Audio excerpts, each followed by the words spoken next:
Ayan. So, alam niyo po ba kung anong occasion ngayon? Ay, hindi ko marinig. Parang hindi sila nag-breakfast, Ate Bay. Kaya nga di ba? Parang walang energy. So, anong meron ngayon? Ano daw? Hindi ko marinig. Anong meron ngayon?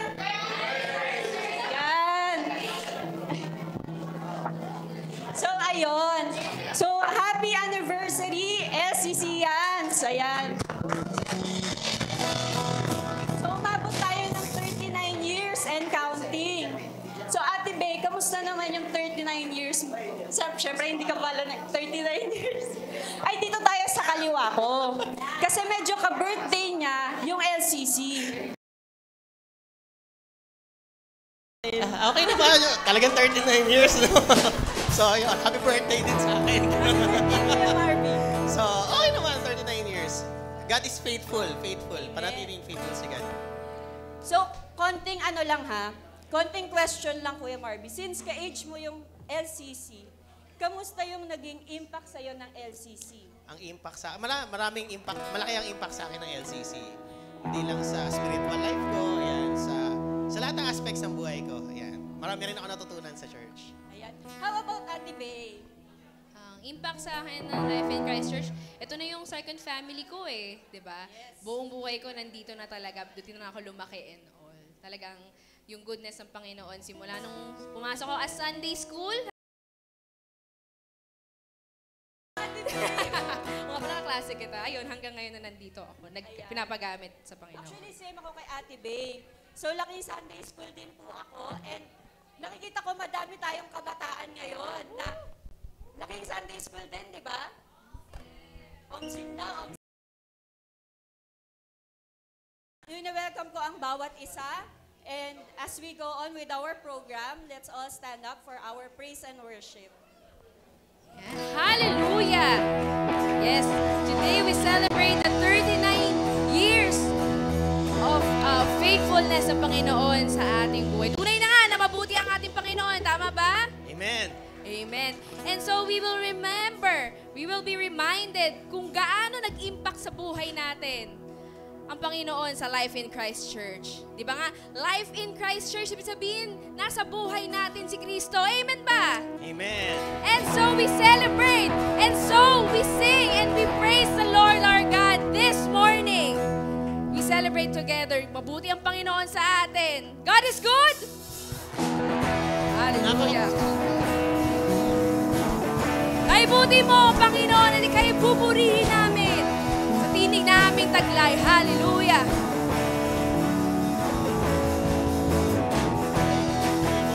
Hallelujah. Give it all to the Lord our God, for He is worthy and He is good. Hallelujah. Tayo umawit. Kay buti mo, Panginoon. Kay buti mo, Panginoon ko habang buhay. Kay pupurihin. Ika'y pupurihin sa tinig na aking taglay. Lahat ng tao sa sanlibutan, nagtipon-tipon upang sambahin ka, purihin ka. Hallelujah.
natin, purihin natin, Panginoon. Kay pupuri sa tinig na aking taglay. Lahat ng tao, lahat ng tao sa sanlibutan, magtipon-tipon upang sambahin ka. Purihin ka. Hallelujah, hallelujah, purihin ka. O Diyos Ama, purihin ka, purihin ka. Hallelujah, hallelujah, purihin ka. O Diyos Ama. Minsan pa, purihin natin ating Panginoon. Purihin ka. Hallelujah, hallelujah, purihin ka. O Diyos Ama, O Diyos Ama, O Diyos Ama. Kay buti mo, kay buti mo. Dakila ang iyong katapatan, O Diyos. Salamat, Panginoon, sa iyong binigay na pagpapala at biyaya. Salamat, Panginoon, dahil Ikaw ang Diyos na buhay. Ikaw ang Diyos na dakila at tapat. Dakila sa lahat. Walang katulad, Panginoong Hesus. Dakila ang iyong katapatan. Walang hanggang kapatawaran. Biyaya mo'y gabay sa katuwiran. At walang sino mang makahadlang.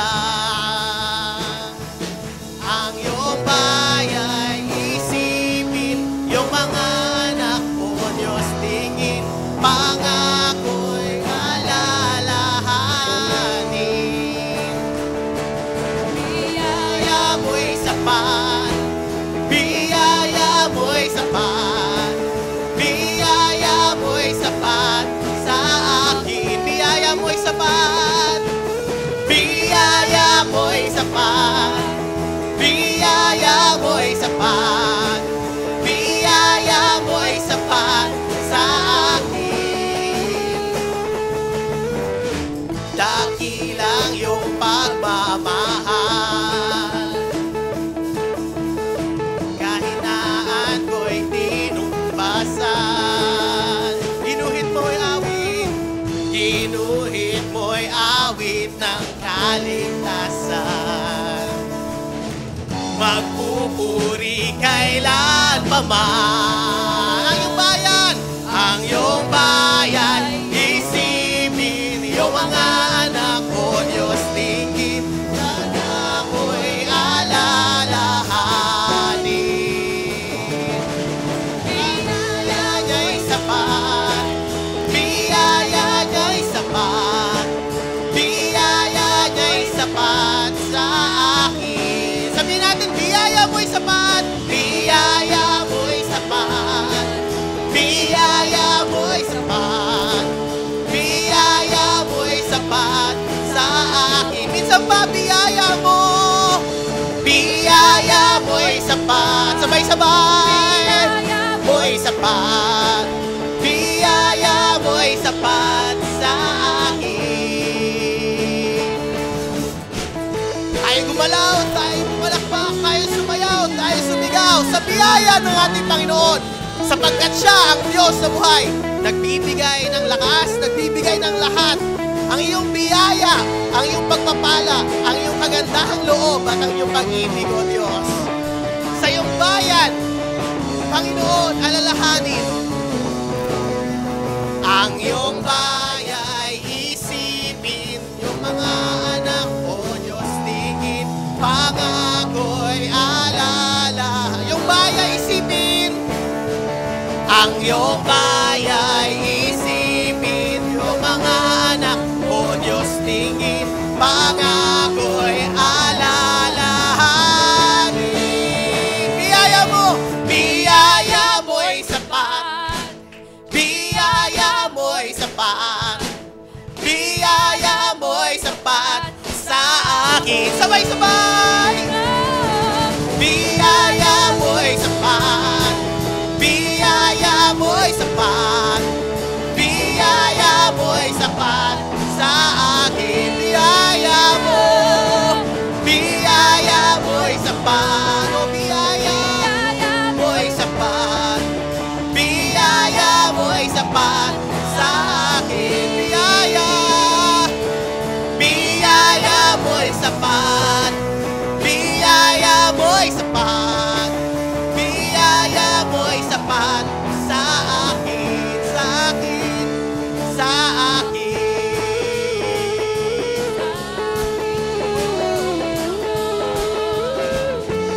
Salamat sa biyaya, Panginoon.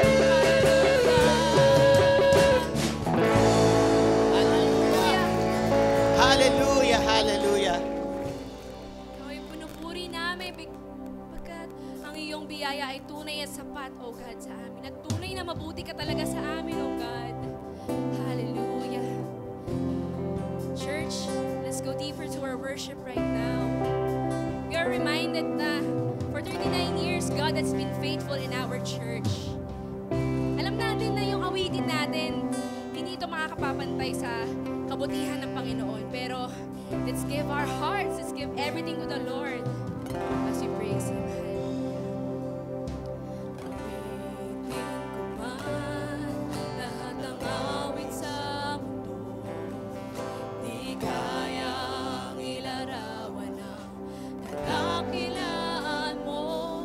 Kulang ang lahat ng tula, kulang maging mga salita upang ihayag ang kabutihan mo. Minsan pa, awitin ko man lahat ng awit sa di kayang ilarawan, Di kayang ilarawan kadakilaan, kadakilaan mo. kulang ang lahat ng tula, Kulang ang lahat ng tula. kulang maging mga salita Kulang maging mga salita upang ihayag ang kabutihan mo. Wala kang katulad, Wala kang katulad. Wala nang hihigit sa'yo. Wala kang katulad. tunay nga, wala nang papantay sa'yo. Ikaw ang Diyos, Ikaw ang Diyos. Noon pa man. Noon pa man. maging ngayon at Maging kailan. ngayon at kailanman. Sa habang panahon, wala kang Katulad. minsan pa.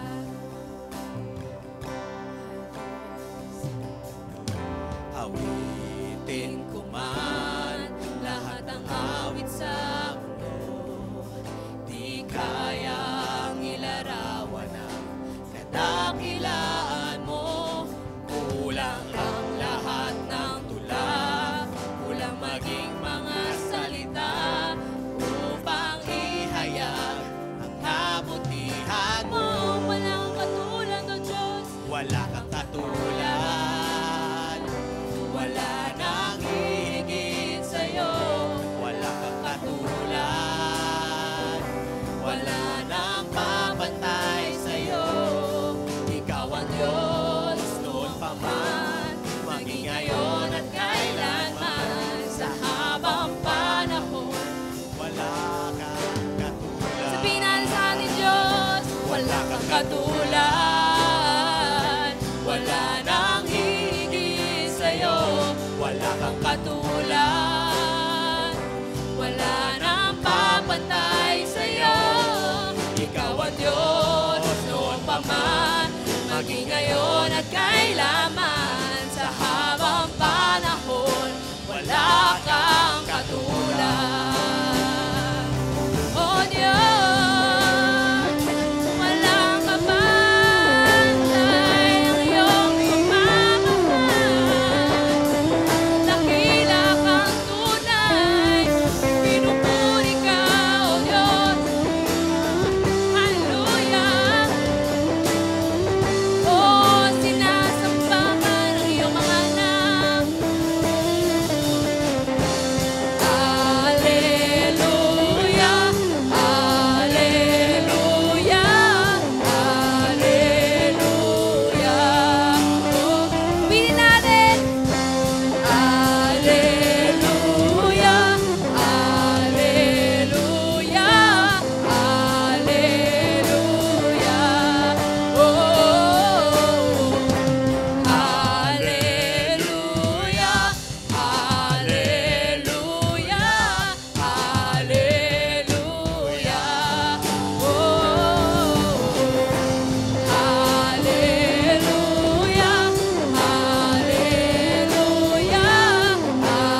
ginawa mong lahat. Pag-ibig mo ay tapat at wagas. O Diyos, walang papantay sa kabutihan mo. Ang ngalan mo'y itataas sa buhay ko. Sundin ang loob mo, iparinig ang nais mo.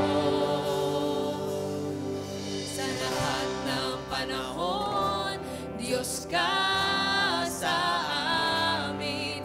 Sa lahat ng oras, nariyan para sa amin. Panginoong Isus, purihin ka. Dakilain ka sa buhay ko, aming Ama.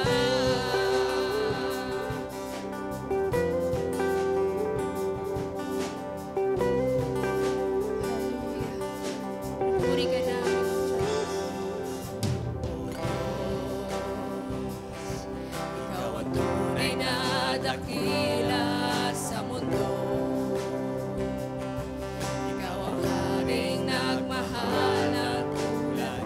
Sundin ang loob mo, Diyos. Sundin ang loob mo. Iparinig ang nais mo. Sa lahat ng panahon, Diyos ka sa amin. Sa lahat ng oras, nariyan para sa amin. Panginoong Isus, purihin ka. Dakilain ka sa buhay ko. Di magbabago, di nagbabago. Diyos ka sa amin. Tanging sandigan, nariyan para sa amin. Panginoong Yesus, maghari ka. Magliwanag ka sa buhay ko. Sa lahat ng panahon, Diyos ka sa amin. Sa lahat ng oras, nariyan para sa amin. Panginoong Yesus, purihin ka. Dakilain ka sa buhay ko. Di magbabago,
ka sa buhay ko. Minsan pa sa church, sa lahat ng panahon, Diyos ka.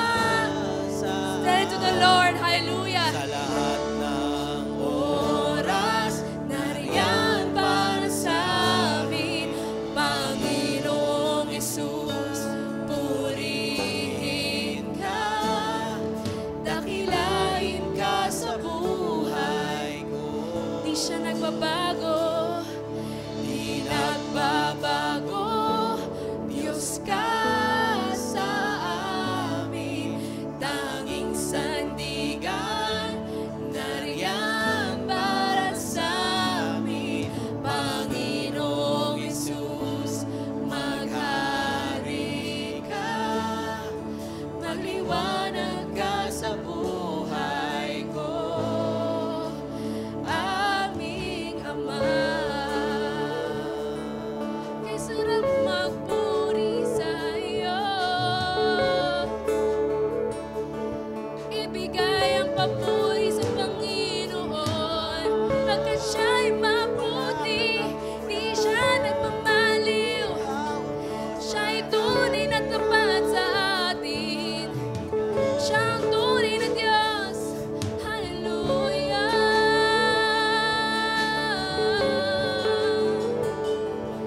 Ikaw ay tapat, O Diyos, ikaw ay tunay na tapat. Ama, tunay nga kayo ay Diyos sa amin. Ikaw ay tapat at tunay na Diyos. Salamat, Panginoon, sa umagang ito na inyong pinagkaloob sa bawat isa. Salamat, Panginoon, dahil we celebrate your faithfulness, O Lord, in our church.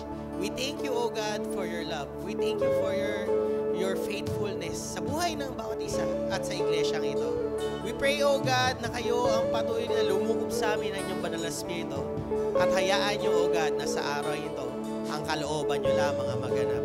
Itinataas po namin ang buhay ng bawat isa at hayaan niyo, O God, na patuloy niyong buksan ang aming mga paningin at pakinig sa inyong salita at kayo at ang banal na Espiritu Santo ang siyang lumukob sa bawat isa sa amin. Marami pong salamat. Ito po ang aming samo at dalangin sa matamis na pangalan ng aming Panginoong Hesus. Ang lahat ay magsabi ng Amen.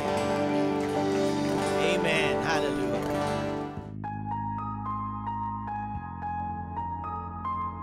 So, dadako na tayo sa isa sa pinakamahalagang bahagi ng ating program. So, I would like to introduce to you our guest speaker. Sino So, siya? Sino siya? Sino siya? Ayan. So, Bigyan ito mo muna ng konting intro konting para hint lang naman to. ma-excite sila. So, our speaker for today is a graduate of PS Accountancy and has an MBA degree and is currently enrolled. Wait lang po, medyo nape-pressure siya. Bibigyan pa niya yung GPA. Currently enrolled in Foursquare Bible College. And he also loves to serve God through his people, through his ministry. So he is a WLT member, head of our ushering team, and also he is our Scarlet Youth Coordinator. Ayun. Furthermore, he has 8 disciples under him. Wow! Wow, Eight. di ba? Isang palakpakan naman dyan. So, he's also a loving son and a loving brother to his sister. And we are truly fortunate na mag-talk siya dito, mag-share siya ng gospel para sa atin ngayong araw na ito. So, please join me in giving a warm welcome to Brother Hernan Hernando. Yun, amen. God is good. Grabe. Grabe, nakakatuwa. Kaya lang, hinga lang po muna ako ng konti. Actually, hindi naman ako pagod. Kinakabahan na lang. Wow. Ayun, so kinakabahan lang po ng konti. Kasi sabi ko nga, sa mga hindi nakakakilala, medyo ma-feedback. Pero yun, sa mga hindi nakakilala, ako po ulit si Hernan. Okay, pero mas kilala ako sa pangalan na Haha sa church. Yes. So, yun. Grabe, nagulat ako sa dun sa introduction. Kasi sabi ko kanina sa introduction, sabi ko, ilang araw na kami nag-uusap. Sabi ko, kuya ha, paano tayo papakilala? So sabi ko, paalala mo ako kung paano mo ako nakilala. Ganon. Sabi ko, para kasi syempre, parang hindi ako sanay. Di ba? So, ayun. So, ano lang, kakaibang ano ko lang, para mabawasan lang po ako ng kaba, tulungan nyo ako, please. Selfie lang po muna tayo. Yes, di ba? Para nakakatawa naman kasi gusto ko lang na ano siya sa moment ko, di ba? So, parang convention lang, di ba? Anniversary naman eh. Di ba? Selfie lang po tayo ng konti. Ayan. Okay, tingin po tayo sa camera. In 1, 2. Yan. Thank you everyone. Yes, thank you po sa opportunity. Grabe. Woo! Nakakaba. Ayun. So, syempre, thank you this again. Maraming salamat po sa mga tao or sa mga leaders na nag-decide na ako po yung mag-speak for today. Grabe yung opportunity. Actually, this is my first time. Yes. Nakailang speak naman na tayo sa church. Pero ito yung first time na mag-speak tayo sa anniversary. Yes, di ba? Kasi ito rin po, ito rin po yung first time na mag-speak po ako sa anniversary nang hindi binasa ni Mama yung i-share ko. Di ba? Kasi normally talaga kasi nag-share talaga ako ng Word of God. Siyempre, inaano ko talaga, mapabasa naman. Siyempre, ganun. So, this is my first time. Diba, talagang kay Lord lang ako ng tiwala. Ganun. Diba, Lord ako ng tiwala. Ayun. At saka nakaka-bless lang, no? Kasi grabe yung mga kabataan na social number kanina. Tama, totoo sabi ni Kuya Jet, dati isa ako sa mga gumaganon eh. Diba? Ngayon, nag-speak na ako sa anniversary. Grabe yung grabe yung pagtanda ko na, no? Ganun pala yung nangyari. Ayun, so sige. For this Sunday, ang pag-usapan natin ngayon ay syempre yung tema ng ating church. Yun na yung impact. Yes, impact. When kung narinig natin yung salitang impact, di ba? Parang, ano ba yung pumapasok sa isip agad natin? Normally, kapag, depende sa usapan. Tama, di ba? Pag narinig yung word na impact, parang merong boom! Di ba? Parang grabe yung impact. Di ba? Pero actually, yung definition ng impact, napakadami niya. Pwede ngayon nga, merong isang bagay, may object na forcibly. Ayan. Palabas naman ng PowerPoint tayo dyan. Ayan. Pwedeng may isang bagay na merong nagbanggaan. Boom! Boom! Ayan. Impact. Or pwede rin namang, merong something, or diba, or merong effect, or may influence ng isang tao sa atin, sa buhay natin, or kung saan mga bagay. Nakaroon siya ng impact.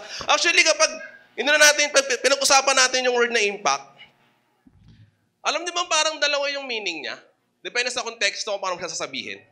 For example, grabe yung preaching nung Sunday, grabe yung impact sa buhay na akin. Kapag narinig natin yun, pag narinig natin yung impact niya, grabe yung preaching, grabe yung impact. Parang ang ganda pakinggan, no? Tama, di ba? Tama? Amen?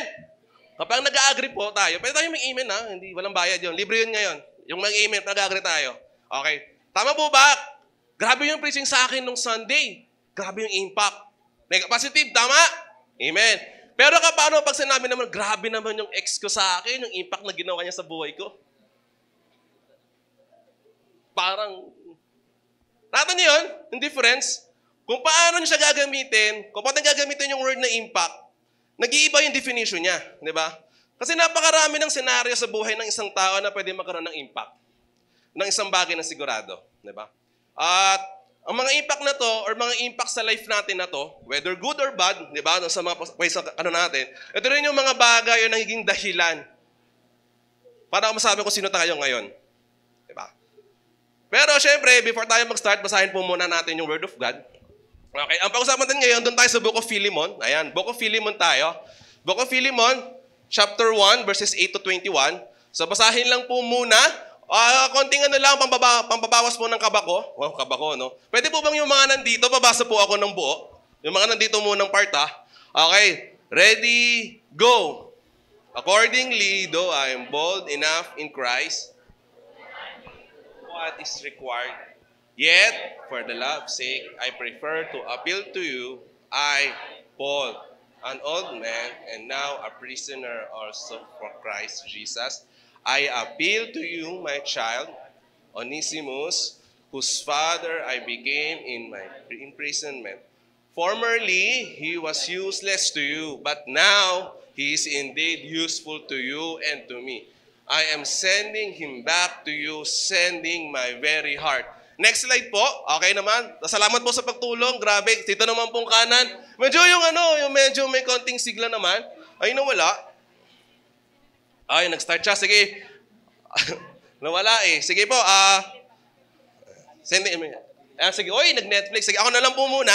13. I would have been glad to keep him with me in order that he might serve me in your behalf during my imprisonment for the gospel, but I prefer to do nothing without your consent in order that your goodness might not be by compulsion, but of your own accord. 15, for this perhaps is why he has parted from you for a while, that you might have him back forever. 16, no longer as a bound servants, but more than a bound servants, as a beloved brother, especially to me, but how much more to you, but in the flesh and in the Lord. Konti na lang po, wala pa rin. 17, so if you consider me your partner, receive him as you would receive me. He has wronged you at all or owes you anything. Charge that to my account. I, Paul, write this with my own hand. I repay it, to say nothing of your owing me even your own self. 20, yes, brother, I want some benefit from you in the Lord. Refresh my heart in Christ. Let's all pray. Panginoon, maraming salamat po sa oras na to. Panginoon, salamat as I reread, Panginoon, as we study your word sa Philemon, yung book of Philemon. Panginoon, Lord, kayo yung patuloy nung kumilos sa buhay namin. Lord, naraming sa harapan nyo ngayon, humihingi kami ng open na puso para marinig yung mga bagay na gusto mong sabihin sa amin. We pray, Panginoon, na kayo yung patuloy na magturo, patuloy na maintindihan namin yung mensahe mo ngayong araw na to. At Lord, alam ko po itong mensahe na to, hindi lang ito magiging pampa-inspire lang sa amin, kundi magiging instrumento to para kami mag-improve at mag-grow pa according to your will, Panginoon. Thank you for everything, Lord God. We offer this our prayer. In His name I pray, we pray, Lord God. Amen and amen and amen. Yan! Yes. Book of Philemon. Yes. Alam nyo ba, konting background lang tayo sa Book of Philemon. Konting background lang. Si Paul ang writer ng Book of Philemon. Siya. Kasi sinabi nga niya, writer. Actually, sa Book of Philemon, meron tayong 3 characters na pinag-uusapan. Si Philemon, siya yung writer. Si Paul yung writer. Si Philemon yung receiver ng receiver ng letter. 'Di ba? Tapos si Onesimus naman, siya naman yung topic o yung pinag-usapan dun sa sa Philemon, 'di ba? Si Paul, syempre, kilala naman din si Paul, siya yung apostle ni Lord. At alam niyo ba, habang sinusulat to ni Paul, grabe yung sulat niya, kahit nabasa natin ng short, habang sinusulat to ni Paul, nasa kulungan siya. Nasa kulungan siya. Maganda yung konsepto natin yung ganun thinking. Nasa kulungan si Paul, ang sinusulat ngayon, at for sure, habang nagsusulat siya, kasama niya si Onesimus. Diba? Pero sa part na to, ngayong araw na to, ang pinakabibigyan ng diin, si Philemon, tsaka si Onesimus. Sila yung pinakapag-usapan natin today. Sila yung dalawang pinaka-topic natin. Yung the book of Philemon, okay, para mas maging malinaw pa ulit. The book of Philemon, sabi ko nga, was written by Paul para kay Philemon. Tapos, unlike sa other books na sinulat niya, like Colossians, Philippians, lahat, kasi yung Colossians, yung sinulat ni Paul, para yun sa mga grupo, ang mga tiga-Pilipo, ang mga tiga-Colossians. Pero ang Philemon, yung sinulat niya, para sa kanya lang. Para kay Philemon lang. Ganon ka-tight, ganon ka-close yung Philemon. Na kumbaga, intended lang siya para sa isang tao lang, hindi para sa grupo. Sabi mo, yung personal na sulat siya Parang paano tayo magsulat sa loved ones natin, di ba? Paano tayo magsulat sa friends natin? Ganon siya sinulat ni Paul, yung letter o yung book of Philemon. Di ba?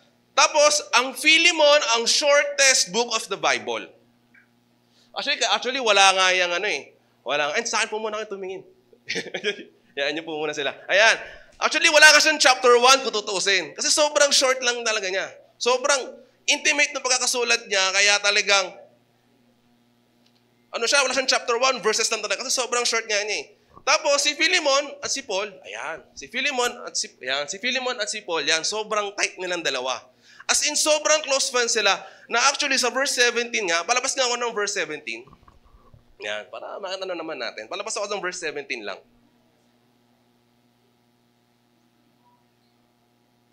Wala? O sige, sa verse 17, nakalagay din, if you consider me your partner, ibig sabihin, si Philemon, konting background lang muna, si Philemon at si Paul, sobrang tight. Yan. Isip kayo ng isang tao, na pinakaka-close nyo, maliban sa girlfriend, boyfriend, asawa, best friend niya, best friend. As in, ganun sila ka-tight. Ganun sila ka-close. Nasa sobrang close nila, sabi nga nila, sa sobrang close nila, baka nga si Paul pa ang nag-share kay Philemon. Kumbaga si Philemon, si Paul pa ang nag-encourage kay Philemon. At sa sobrang close nila, yung bahay ni Philemon, Yung bahay ni Philemon, ginagamit nilang Bible study. Sabi mo yun, kumbaga, ganun sila ka-close. Philemon, saan tayo mag-Bible study? Sa inyo, tara. Siyempre, close sila. Sige, pray, walang problema. Tara. Ayan. Ganun sila ka-close. Di ba? Kaya si Philemon din, dahil sa ganung aspeto rin, naging respected leader siya. Yun si Philemon, respected leader siya. Onesimus naman. Ayan. Sino naman si Onesimus para sa lahat? Ayan. Onesimus naman, ay tauhan siya ni Philemon. Uy! Tauhan ni Philemon. At actually, slave siya ni Philemon para mabuo. Slave siya ni Philemon. Kasi noong unang panahon, pagkata niyang that time, legal naman niya magkaroon ng mga slaves. Okay? So, slave talaga siya ni Philemon. At close din talaga, kumbaga, siyempre, kumbaga, andun yung relationship mo. Kumbaga, meron tayong slave siya. Ganun talaga kayong katight yung relationship nila. Pero alam mo ang malungkot doon, si Onesimus, sabi mo, slave siya. Si Onesimus, ninakawan niya. Ganyan. Ninakawan niya si Philemon. To the point na dahil nung ninakawan niya, or ginawa niya na masama si Philemon, ninakawan niya, to the point na, hala! Nakapagnakaw. Siyempre, pag slave ka, pwede ka na lang patayin. Kung tumakas siya. Takas. Siyempre, mapatay ka Sipin mo yun, ganun kasakit yung naramdaman ni Philemon nun. Kahit naman siguro sino, di ba? Gawan ka ng masama. Yung naramdaman na yun, yung impactful moment. Actually, as we read the book of Philemon, kanina, mayroong 2 impactful things na experience sa panahon ng book of Philemon. Meron 2 bagay. Ayan. Number 1, sa 2 bagay na to, impactful things na to, isa sa mga impactful things na to, yung mistakes in our lives. Makamaling decisions sa buhay natin. Yung mistakes, ito yung actions, di ba, or decisions natin sa buhay na alam natin na meron negative consequences. Di ba? I believe, lahat naman tayo dito. Di ba? Nakakagawa ng wrong decisions. Taas nga ng kamay, yung hindi nakakagawa ng wrong decisions. O, di ba? Lahat tayo nagkakaroon. Yun yung isa sa mga impactful moments ng panahon ng Philemon. Merong pagkakamali, merong mistakes na nagawa sa life. May maling desisyon.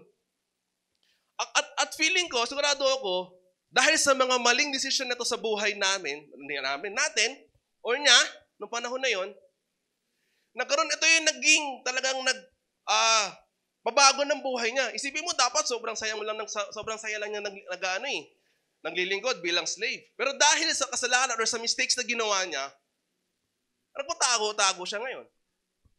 At yun yung nakulong siya. Dahil tumakas siya sa slave. Di ba?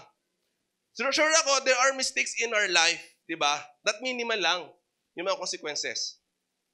Sabi nga nila, kasi, totoo naman yun Maraming pagkakamali naman sa buhay natin na kaya natin i-shrug off ng balikat natin. Example, hindi ka nag-review, quiz. Bumaksak ka, quiz lang yan. Bababay ako next quiz. Mga ganon. Di ba? Kumbaga parang, hindi ako napagbayad sa jeep. Alam mo mga ganon. Kawawa naman yung jeep na driver. Parang ganon, di ba? Pero may mga ganon tayong kasalanan. At meron din tayong mga kasalanan or meron tayong mga mistakes sa buhay natin na talagang sobrang laki ng impact sa life natin. Sobrang dami. Diba? Na hanggang ngayon, sa maling naging desisyon natin sa buhay natin, feeling ko nasisisi pa tayo. So parang, di ba? Mga desisyon na parang, sana nakumuha ko ng electric fan dito, hindi ako naiinitan ngayon. Di ba? Alam mo yung mga ganong desisyon sa buhay natin, sana hindi ako pinapawisan. Yung mga ganong klaseng desisyon sa buhay natin, until now, nasisisi tayo, nagkakamali tayo. Di ba? Example na lang din, example pa. Alam mo yun? Alam mo na ngang walking red flag siya, diba? Pero dahil pogi siya, pogi siya. Diba? Ganon din. Ganon na nangyari kay Onesimus. Siya kay Philemon. Ninakawan niya yung master niya. Diba? Diba? Actually, sabi nga dito, dun sa pagkakamali ng ginawa ni Onesimus, hindi naman masakit dun yung yung pagnakaw ng pera, kasi for sure maraming pera si Philemon. Hindi masakit. Ay, hindi yun yung masakit.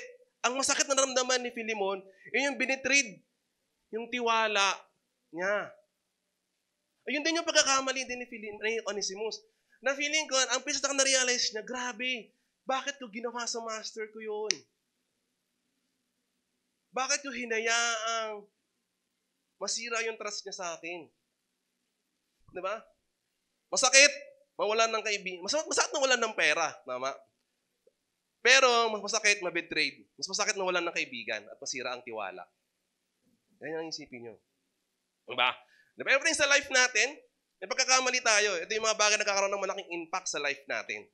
Mga decisions that we did, pero we still regret, diba? So, yun. Marami kang point sa buhay mo na sana, for sure ako, marami tayong point sa buhay na sana, ewan ko, ako may ganun ako. I hope na meron din kayo. Yung tipo, sana nag-aral ako mabuti, baka mas maganda yung buhay ko. O sana inagahan ko mag-Bible school. Until now, we regret. Until now, we regret, diba? Pangalawa, na impactful event, or mas, na experience on that time, ni Onesimus, yung painful events in our lives, mga masasakit na pangyayari sa buhay natin. Ganun naman yun actually. If nagkaroon tayo ng isang mali, mayroon ding masasakit. Di ba? Ito yung incidents or circumstances that cause us emotional and physical distress. Namatayan tayo, nakatrauma tayo, nakasakit tayo, unexpected challenges, difficult transitions. Ito yung mga event sa buhay natin na beyond our own control. Hindi tayo kontrolado. Siyempre, kung ikaw ba, kapatid, makokontrol mo ba yung isang bagay at alam mo hurt ka, gagawin mo ba? Depende. Actually, depende. Kasi minsan, alam mo nang mainit yung apoy, pero talaga bang mainit ang apoy? Mainit nga. Masakit. Diba? Ito yung mga minsan, pag-iisip natin ito, di ba? Diba? Iniisip mo na sa sobrang dami ng sakit na na-experience natin in life, sa sobrang painful events, di ba? Sa sobrang hurt na experience sa buhay, minsan napatanong tayo, Lord, deserve ko ba yung mga things na to sa life ko? Sa sobrang dami. Na minsan, Lord, parang sunod-sunod, parang sa amin na lang, actually, ito na yung testimony lang din. Ay, hindi siya testimony. Onting sharing lang. 2 weeks ago. Actually, sinare siya ng tito ko sa amin. Tito ko na kapatid ni Mama. Ayan. Painful events naman eh. Tito ko na kapatid ni Mama. 2021, namatay yung tito ko. Kapatid ni Mama. 2021.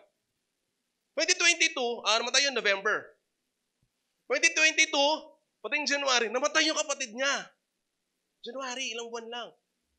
So, syempre, grabe yung lungkot. Sabi, namatay. Tito mo, tas tita mo. Yung tita ko na yun, kaklose ko yun, yung isa sa mga kamukha ni Mama. 2023, wala na si Mama. Tapos, after 45 days, namatay yung tito ko. Naasawa ng kapatid ni Mama na tita. Alam mo, sabi ng tito ko, nabuhay ngayon na panganay nila. Tayo na lang ba yung nakikita ng Diyos? Parang grabe every year. Kakasunod. Minsan ganun eh. Sa buhay natin, isipin natin na, Lord, deserve ko pa ba itong mga painful events na na-experience ko sa buhay? Ganun din yung na-experience ni Philemon. Na Lord, binitrade ako ni Onesimus. Lord, pinagkatiwalaan ko siya eh. Lord, ginamit ko siya. God, parang pangamang term, pero Lord, parang ginamit niya ako. Lord, ang sakit. Tapos, diba? All of us are guilty sa mga ganong experiences sa buhay natin. For sure, lahat tayo may ganun tayo painful experiences. Pero sabi nga dito, Lord, sabi nga sa Philemon, may mga impactful moments tayo sa life natin. Meron tayong mga painful experiences sa life natin. Tama? Meron tayong mga mistakes na ginagawa sa buhay natin. Amen? May painful experiences. Amen? Amen. Pero sa mga bagay na yon, as we study the Word of God, as we study the book of Philemon, meron 3 bagay na tinuro si Lord. Kung ano ba yung matututunan natin for those impactful moments sa life natin. Yan. Ano ba yung experiences, yung heartaches, or yung mga mistakes na ginawa natin? Ano ba yung matututunan natin doon? The number one na matututunan natin for those moments. Number one, have a humble heart. Amen? Amen. When we do start, prideful heart, kasi remember, kung natin yung negative, kung sabi mong prideful heart siya, it is, di ba, yung intellect or the actual talents are excellent that we tend to see ourselves cut above the rest of the humankind. Na minsan, kaya wala tayong humble heart sa buhay natin kasi parang feeling natin, mas magaling ako sa kanya. Feeling ko, mas deserve ko pa yan eh. Diba? Parang andun yung sense of entitlement namin. Mamalaglag. Karapatan ko yun eh. Sipin mo ganito, kapatid. Noong panahon ni Philemon, nung ninakawan siya ni Onesimus, pwede ko ipapatay si Philemon. Si Onesimus. Pwede ko ipapatay. Karapatan niya yun, slave niya yun eh. Diba? Ganun din sa buhay natin eh. Karapatan ko yan. Babahid ako naman kung ano-ano. Karapatan ko yan. Meron tayong sense of entitlement. Pero sabi ng Lord dito, sa tinuro dito, porket karapatan ni Philemon, papatay si Onesimus, hindi pinili ni Onesimus yun. Because true humility seeks to bring glory and honor to God and looks out for the interest of others. Yes! Yes! Totoo yun. Karapatan yan. Karapatan mo yun. May mga karapatan ka bilang isang tao. Mamayan ng Pilipino. Pwede kang mag-demand. Pwede kang manghingi. Pwede kang magsabi, bakit wala akong ayuda? Nanghingi ako babayad ako ng taksa. Parang hindi ako bumoboto dito Diba? Karapatan mo yun. Karapatan ni Philemon yun. Pero hindi niya ginawa. Kasi bakit? True humility seeks to bring glory and honor to God. Mas pinili niya na mag-bring ng honor sa Lord. Sa interest ng iba. Sabi nga dito, a humble heart recognize sin that turns away from it. Ang humble na puso, di ba? Na-recognize kung ano yung mga kasalanan dun sa mga maling ginawa. At dahil nare-realize nila, at dahil meron tayong humble heart, at nagkakaroon tayo ng humble heart, nakita natin na, ito pala yung dapat kong gawin at ito pala yung hindi ko dapat gawin. Just like Onesimus. Alam niya nagkamali siya eh. He chose to ask for forgiveness sa kanyang master. Diba? Pinili niyang aminin yung mga bagay ng pagkakamali niya. Diba? Yun naman yung malupit doon na number 2. Sipin niyo yun. Yan. Dahil meron tayong humble heart, natutunan ngayon na learn to forgive. Ito yung learn to forgive hindi lang yung others but also ourselves. Ayan. Diba? Na lahat naman kasi tayo, diba? Hindi exception na magkamali. Lahat tayo hindi exception na magkamali. Diba? At lahat kasi, kahit nga yung, for sure, lahat tayo. Diba? Kasi pero yung forgiveness, alam mo yung forgiveness, meron dyan Forgiveness requires us to step into the shoes of the offender. Kapag natutunan natin na nagkaroon tayo ng humble heart, na nagkaroon tayo na natutunan natin na mag-forgive, na minsan, nakikita mo sa sarili mo, bakit nga ba ginawa yon ni Onesimus? Bakit niya nagawa? Anong meron? Bakit ba niya ako hindi nabigyan ng ayuda? Bakit ba ito hindi nagawa? Bakit ba niya hindi nagawa sa akin? Ba't ba niya nagawa sa akin yon? Diba? Natututunan natin mag-forgive. Nakikita natin, diba? Talagang forgiveness might even lead us the feeling of understanding and empathy and compassion. Diba? Sa mga tao or sa tao na nanakit sa atin. Diba? When we forgive, sabi nga dito diba? Forgiveness doesn't mean, pero sabi naman dito sa gatong konsepto, hindi naman porket pinatawad natin yung mga tao nakakasala sa atin. Ayan. Hindi porket pinatawad natin yung mga tao nakakasala natin, yung sabihin nakakalimutan na natin. Hindi yun naman yung sinasabi ng Lord When we forgive, diba? When we forgive, forgiveness brings us kind of peace. Diba? At allow us to focus on ourselves and to help us to go on with life. Diba? Sabi nga, sa forgiveness, ayan, when we learn to forgive, sa forgiveness, ito yung Paano ko ba sabihin? Lahat naman kasi may pagkakataon na mahirap magpatawad, pero kaya nating magpatawad. Alam mo, kapatid, just like how Philemon forgave Onesimus, di ba? Madalas, mahirap magpatawad. Amen? Alam na kung alam natin, yung talagang minsan hindi niya deserve. Alam mo, minsan, mahirap ang magpatawad kapag alam mo na yung taong humihingi sa'yo ng tawad ay hindi humihingi ng sorry. Di ba? Sino dito yung minsan na para sa buhay natin, parang, patawarin ko ba siya? Hindi naman siya humihingi ng sorry. Pero alam mo, nakakatawa dito kasi, sabi nga sa Ephesians 4:32, diba? Be kind and loving to each other. Forgive each other the same as God forgave us through Christ. Sabi nga nila, kapatid, papatawarin mo siya, hindi dahil deserve niya, o hindi para makalaya ka. Kuha niyo yan? Hindi siya para sa atin yung forgiveness.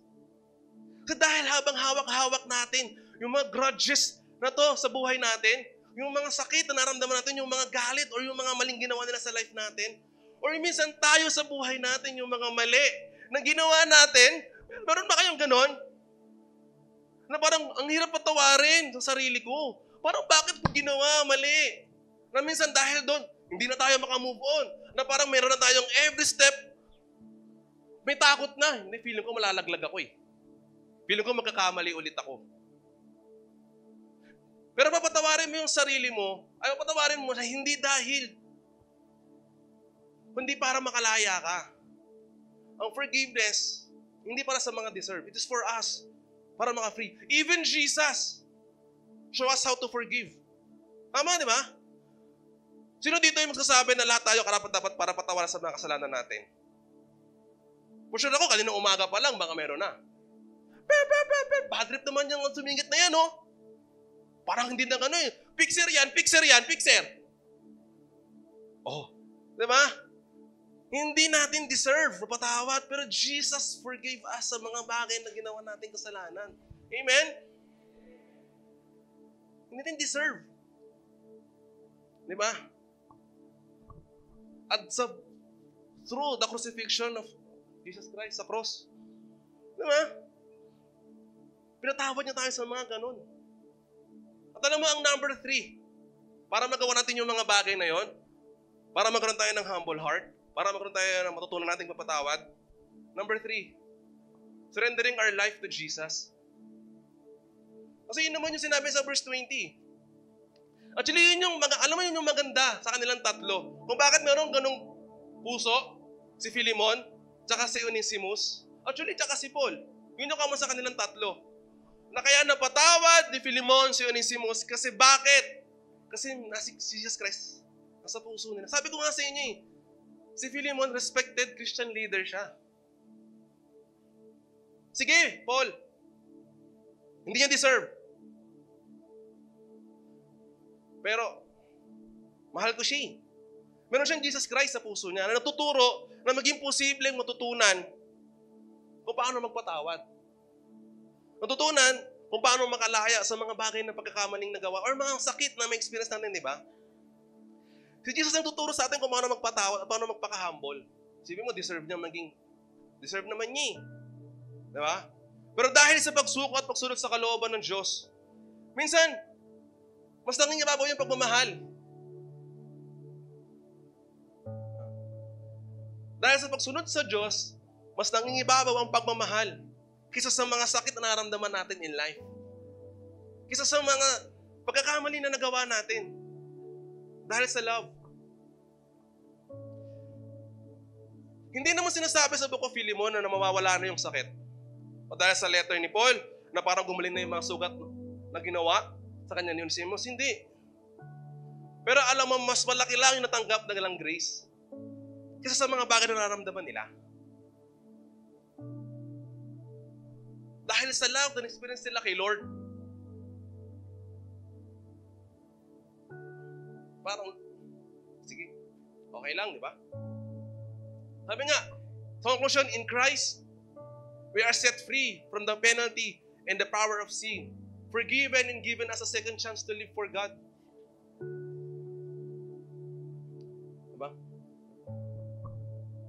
Marami tayong mga painful experiences. Marami tayong mga mistakes natin sa buhay natin. Hindi ko alam kung ano yung mga bagay na na-experience mo. Pwedeng mga ka-office mates mo, ka-work mo, friend mo, family mo, boyfriend mo, girlfriend mo, or kahit sino, or sarili mo mismo.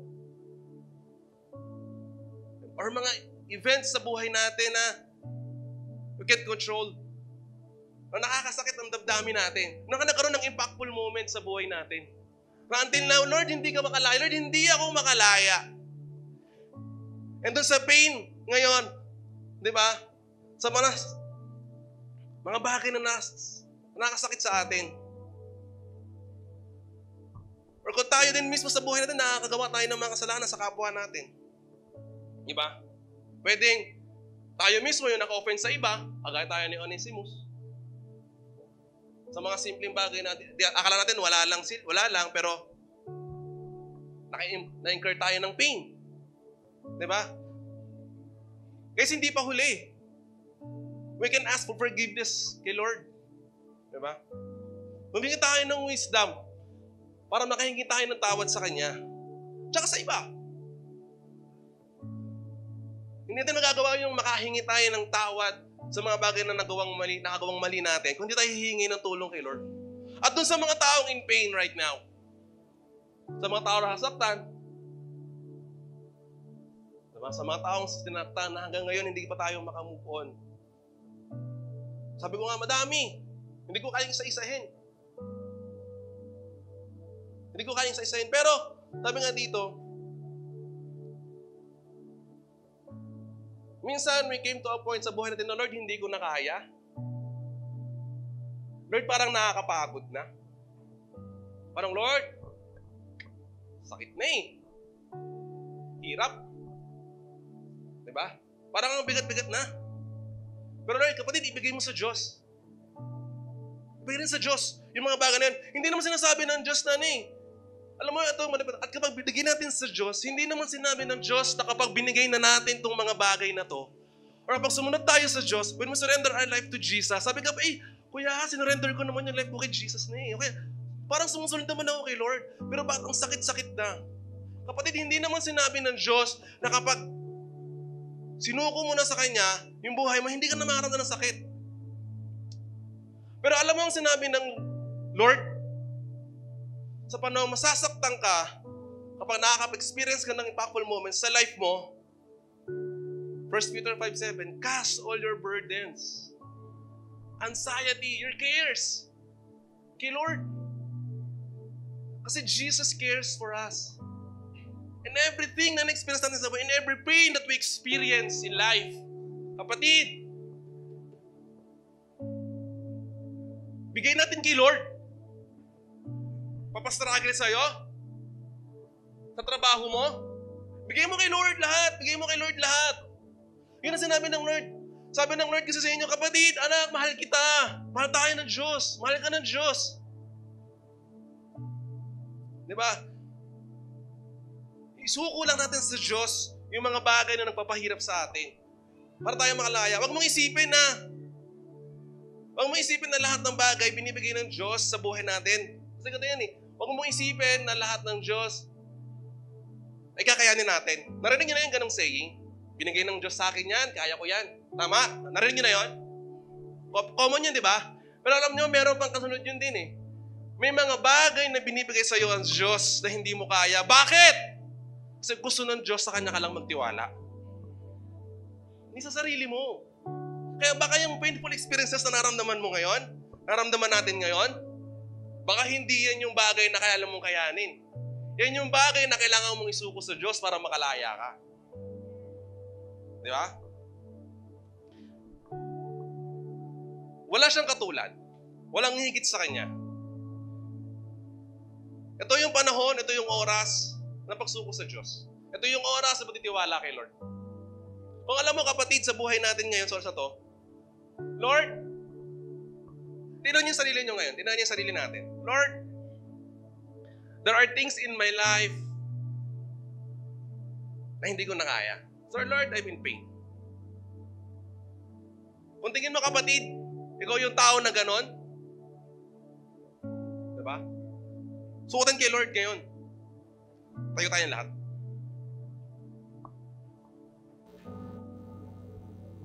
Patay ako ng ilaw. Yan. Tingnan natin yung sarili natin.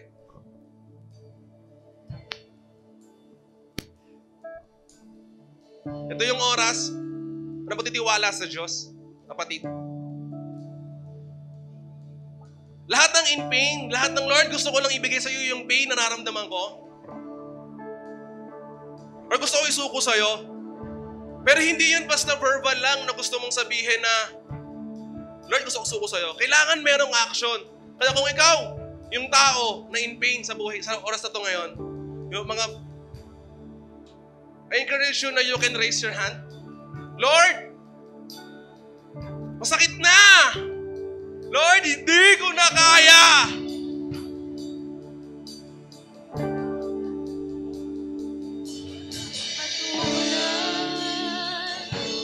I request Pastor Y, wala kang katulad. as we sing this song, Wala nang papantay diba? sa'yo. Panghawakan natin na wala siyang katulad. Noon pa man, maging ngayon at kailanman. Sukutin sa Diyos yung mga bagay na mga nakakasakit sa atin. Wala kang katulad. Hingi tayo ng tulong sa Diyos. Wala kang katulad. Wala nang higit sa'yo. As we pray kay Lord, Wala nang pray tayo ni Pastor Y. Ikaw ang Diyos. Pastor Y, pray sa atin. Noon pa man, Na as nalalit tayo. Talagang Lord, tulungan mo akong makalaya. Diba?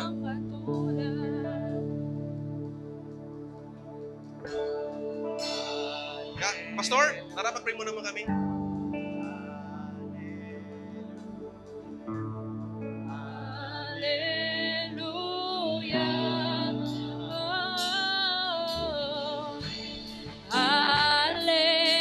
Let's sing hallelujah.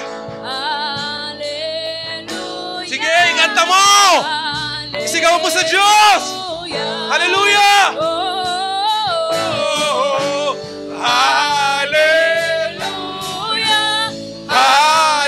Hallelujah! Hallelujah!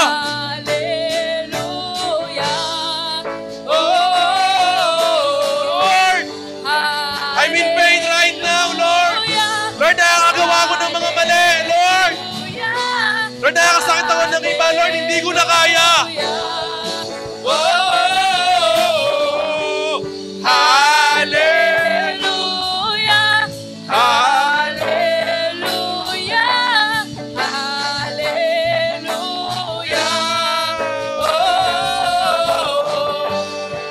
Yes, Jesus. Oh, we seek your name. We seek natin yung name ni Jesus.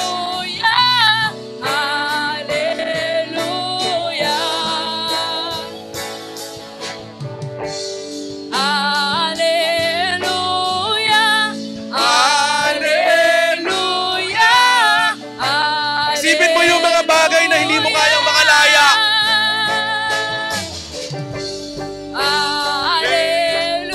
Yung mga tao, yung mga bagay na nakasakit sa atin.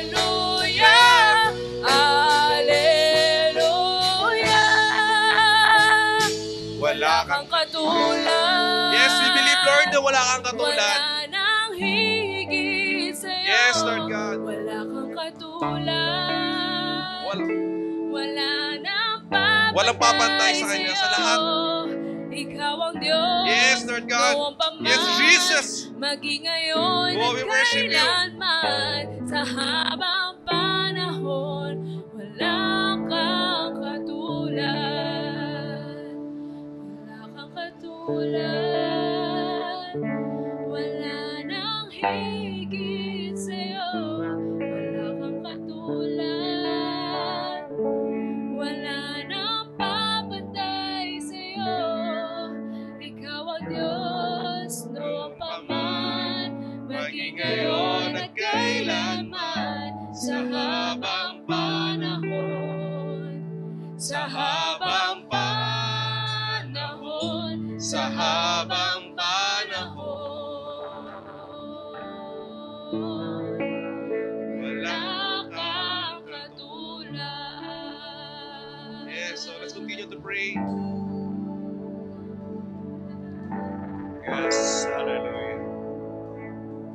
Patuloy po natin sambahin ng Panginoon.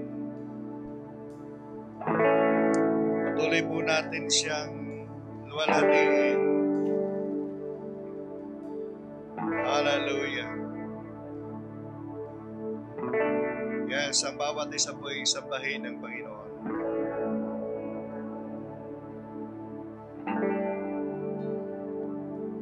Aming Diyos at aming Ama sa kalangitan, patuloy ka po naming niluluwalhati. Kiningilala po namin ang iyong kahabagan sa aming lahat. Ikaw po, Panginoon, ang may likha. Ikaw, Panginoon, ang siyang lumalang sa bawat isa sa amin. Ikaw rin po ang nakakakita, Panginoon, ng aming tunay na kalagayan sa buhay. Ikaw ang nakababatid, Panginoon, ng bawat sitwasyon. Ano man, Panginoon, ang aming pinagdadaanan, ikaw po, Panginoon, ang siyang nakakaalam. Kung kami man, Panginoon, ay may mga suliranin, kung kami man, Panginoon, ay mayroong mga hindi magandang sitwasyon sa buhay, ikaw po ang nakababatid at ikaw ang nakakaalam. Pero salamat sapagkat ang iyong dakilang pag-ibig sa amin ay sapat. Ang iyong kahabagan, Panginoon, ay sapat sa amin at ang dakilang pag-ibig ng Banal na Espiritu Santo ay siyang patuloy na gumagabay sa amin. Kaya hinihiling po namin, Panginoon, sa umagang ito, ikaw, Panginoon, ang magbigay ng kapahingahan sa mga nabibigatang puso po namin. Ikaw, Panginoon, ang magbigay ng kaaliwan sa bawat isa, Panginoon, na nagdadanas, Panginoon, ng kalungkutan. At kung paanong ikaw ay siyang umibig, kung paanong ikaw ay nagpatawad sa amin, tulungan niyo po kami na matuto rin pong magpatawad. At matuto po naming mahalin, Panginoon, ang aming kapwa. Matuto po naming igalang, Panginoon, ang karapatan ng bawat isa.